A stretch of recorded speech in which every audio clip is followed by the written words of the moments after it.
Salam Sobat Pembelajar, salam perubahan. Bersama saya Martinus Hanung Setiawan yang akan mencoba menggali terkait dengan reformasi pengelolaan keuangan negara di Indonesia dari sudut pandang reformasi pelayanan publik dari perspektif digital governance. Tentunya ini bukan pendapat resmi dari instansi atau Kementerian Keuangan, namun ini adalah opini pribadi saya sebagai akademisi atau mahasiswa. Kenapa dari sudut pandang digital governance? Oleh karena sobat pembelajar bahwa reformasi yang ada di dalam pengelolaan keuangan negara, konteks pelayanan publik banyak diwarnai oleh teknologi informasi yang diserap, dipakai, itu menjadi enabler, mempercepat reformasi itu. Jika kita berbicara terkait reformasi keuangan negara, sebenarnya kita bisa melihat dari berbagai sudut pandang ya. Seperti bisa dari sudut pandang reform kebijakan publiknya, bisa dari sudut pandang reform birokrasinya. Namun hari ini saya mencoba melihat dari sudut pandang reformasi pelayanan publik dalam konteks pelayanan publik. Di dalam reformasi kita sepakat bahwa itu selalu diawali dengan adanya krisis ya. Adanya masalah yang mendorong desakan untuk reform, berubah besar-besaran. Seperti dalam satu buku yang berjudul New Public Management, di dalam buku itu satu bab yang berjudul North American Style yang ditulis oleh seorang bernama Sanford Borins itu menyatakan bahwa ada 3 hal yang mendorong adanya reformasi. Pertama, tekanan ekonomi. Yang kedua, dorongan politik yang besar dari top down, pemerintah pucuk pimpinan. Yang ketiga, ada sekelompok orang, sekelompok akademisi, sekelompok ahli yang memberikan kritik, masukan, ide-ide yang disampaikan kepada pemerintah untuk membawa reform itu ke arah mana. Seperti juga yang terjadi di Amerika Serikat waktu itu ya, di tahun 1900-an kita pernah mendengar sejarah adanya The Great Depresi. Jadi adanya penurunan pertumbuhan ekonomi yang terjadi berturut-turut, jadi depresi, inflasi yang tinggi, kemudian defisit anggaran yang cukup besar waktu itu sekitar 300 billion US dollar, sehingga pemerintahan yang baru muncul, baru terpilih dan disahkan mulai melakukan reform yang terkenal ya oleh wakil presidennya yaitu Al Gore ya, waktu itu dengan presidennya Bill Clinton ya. Mereka membentuk tim, salah satu timnya bernama David Osborne yang kita kenal, yang akhirnya dia memperkenalkan konsep reinventing government jadi buku. Untuk melakukan reform itu harus memasukkan unsur kewirausahaan, unsur efisiensi di swasta untuk mempengaruhi segala sendi di dalam sektor publik pemerintahan. Kemudian di Inggris juga sama, sekitar tahun 1979 adanya inflasi yang besar, tekanan ekonomi yang kuat, sehingga Perdana Menteri waktu itu Margaret Thatcher menyatakan ingin melakukan reform saat itu besar-besaran juga. Akhirnya New Public Management itu ada di benua Eropa dan Amerika waktu itu. Nah, di Indonesia pun sama, diawali dengan reform yang kita kenal di sekitar tahun 1998, yang mana dolar itu tembus sampai puluhan ribu ya, 20 ribuan.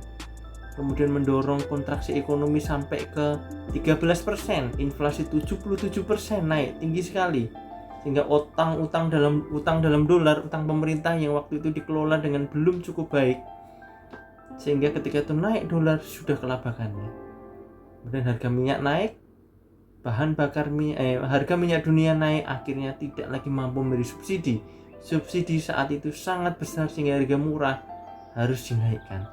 Mulailah masyarakat mulai turun ke jalan, mahasiswa turun ke jalan melakukan demo sampai chaos. Akhirnya Presiden Soeharto turun saat itu ya, nyatakan diri untuk turun. Nah, itulah diawali dengan reform yang ditandai dengan berakhirnya era Orde Lama, masuk ke era Orde Baru. Dan disitu diawali dengan adanya reform di bidang keuangan negara.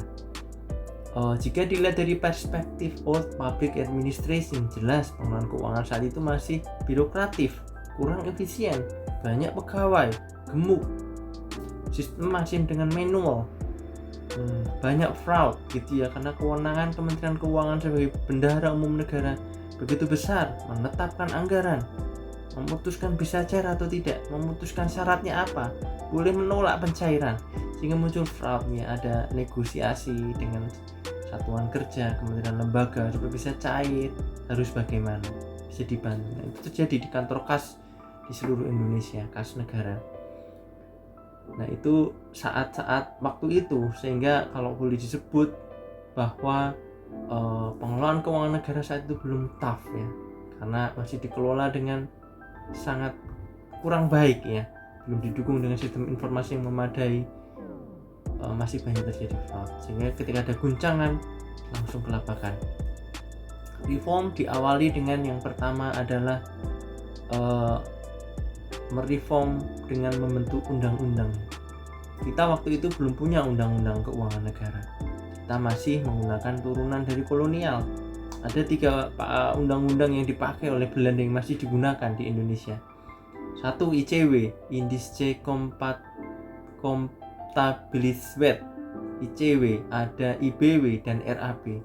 Kemudian di tahun 2003 mulai dibentuklah 1 undang-undang. Ada paket undang-undang keuangan negara. 1 Undang-Undang nomor 17 tahun 2003 yang dibentuk tentang keuangan negara. Undang-Undang nomor 1 tahun 2004 tentang perbendaharaan negara. Undang-Undang nomor 15 tahun 2004 tentang pemeriksaan, pengelolaan, dan tanggung jawab keuangan negara terkait dengan pemeriksaan keuangan.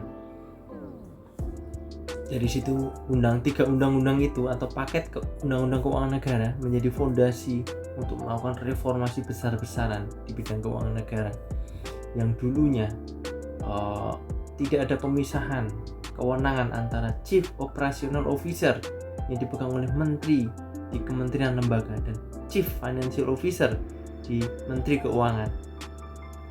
Sejak adanya undang-undang ini mulai ada pemisahan itu.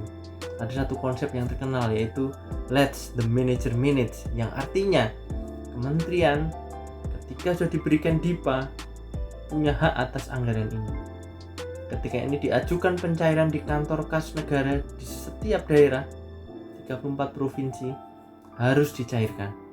Kementerian Keuangan tidak lagi bisa menolak karena itu wewenang udah ada di kementerian lembaga. Seperti itu.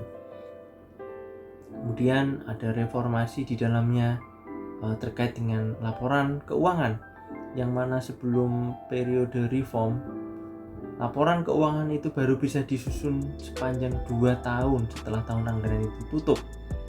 Bayangkan, 2 tahun lama banget nyusun laporan keuangan. Dengan adanya reform, paket undang-undang itu terbit, kemudian disusun laporan keuangan itu harus disusun 6 bulan, harus diaudit BPK, kemudian Presiden melaporkan di sidang paripurna. Kemudian mulailah sistem informasi digunakan di dalam reform. Sebelum kita berbicara banyak, kita melihat konsep dulu, electronic government, e-gov. Itu adalah bentuk layanan publik pemerintah kepada, ada 4 jenis yang dilayani. 1, layanan publik government to citizen, layanan pemerintah kepada masyarakat.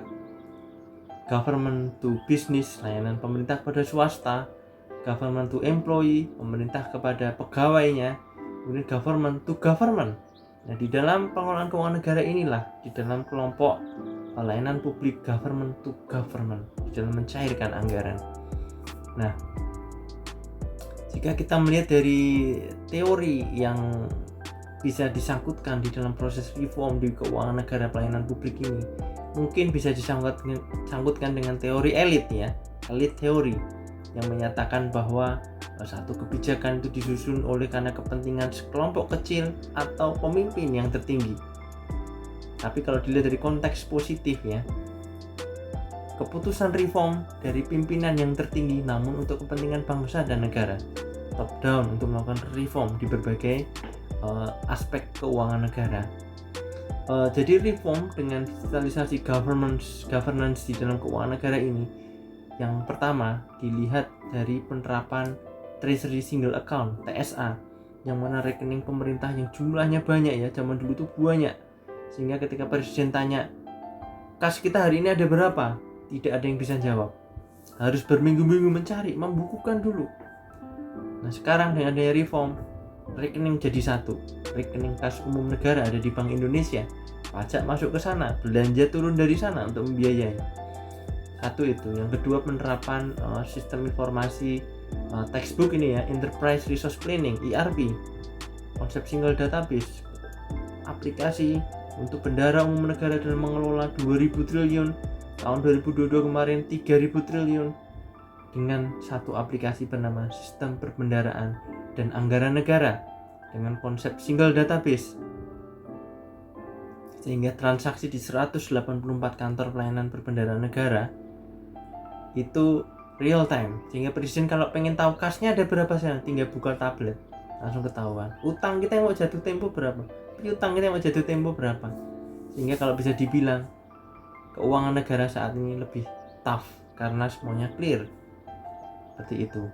Kemudian ada lagi satu aplikasi yang dipakai di kementerian lembaga, sekitar 24.000 satuan kerja menggunakan, yaitu adalah Sakti, sistem aplikasi keuangan tingkat instansi yang mulai digunakan tahun 2022 kemarin, roll out dipakai di 24.000 satuan kerja. Itu konsepnya juga single database (ERP), transaksinya real time. Dari pusat bisa dilihat belanja asetnya ada berapa, NUK aset oleh satuan kerja itu punya NUK aset meja berapa jumlahnya, bisa ketahuan semuanya, sehingga kalau kita pemeriksa masuk tinggal lihat itu semua. Itulah reformasi, dari situ pelayanan publik dilakukan. Kemudian yang keempat, kantor-kantor Kementerian Keuangan di berbagai eselon 1 yang dulunya ada kantor kas negara berubah namanya menjadi kantor pelayanan perbendaharaan negara. Di pajak, kantor pajak di daerah berubah nama menjadi kantor pelayanan pajak.